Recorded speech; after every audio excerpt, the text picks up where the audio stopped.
Redfall is officially dead in the water, and so is Arkane Studios.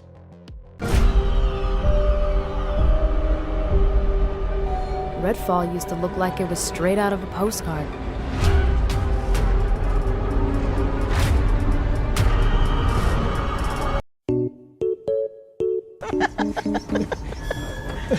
He's just smiling. He's looking at you now. He's like, what would you want? What were we doing? What? You're shooting sideways! On top of that, Arkane is known for AI that is sight and hearing based. I have spent about 2.5 to 3 hours just trying to get Redfall to launch. Already major red flags. If you can't even hit launch, I would dare to say that's a problematic game right there. I'm in danger! Now, Redfall was published by Bethesda Softworks and launched back in May of 2023. The game was met with mixed to poor reviews. Most notably, the number of complaints regarding the game's graphics, gameplay mechanics, technical issues and story. You know, the important stuff. Following the backlash, Bethesda's Pete Hines made it abundantly clear that the publisher had no plans to abandon Redfall, claiming that work would continue on the FPS title to ensure that the game thrives on Microsoft's Xbox Game Pass for the long haul. Fast forward to the 7th of May 2024, where Xbox officially announced that Arkane Austin, Tango Gameworks, AlphaDog and Roundhouse Games would all be shutting down, seeing an end to any further work on Redfall, as well as any DLC, including the content that was sold to players under the buyback edition of the game. Seeing Arkane Austin close its doors doesn't come as much of a shock for many, given the terrible state that Redfall has found itself in. According to Steam charts, the game is a year old and is struggling to hold more than 44 concurrent players globally, which is absolutely shocking for a AAA title.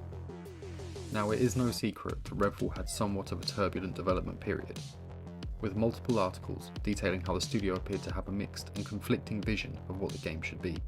The lack of clear direction caused the development team to become increasingly frustrated and saw many members move on to other studios during the game's development.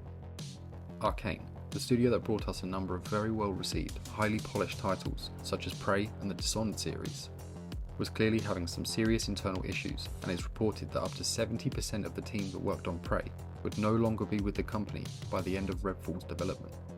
Microsoft had previously announced that layoffs would be made throughout their gaming divisions, amounting to around 1,900 positions, and while it is no surprise that Arkane Austin is shutting down, the closure of Tango Gameworks has come as a huge surprise for the majority, Tango Gameworks being the developer that gave us Hi-Fi Rush, undoubtedly Microsoft's most successful Game Pass title of 2023.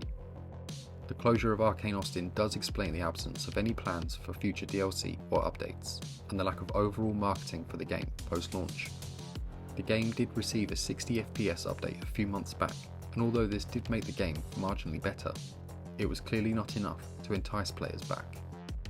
Redfall launched as a $70 title.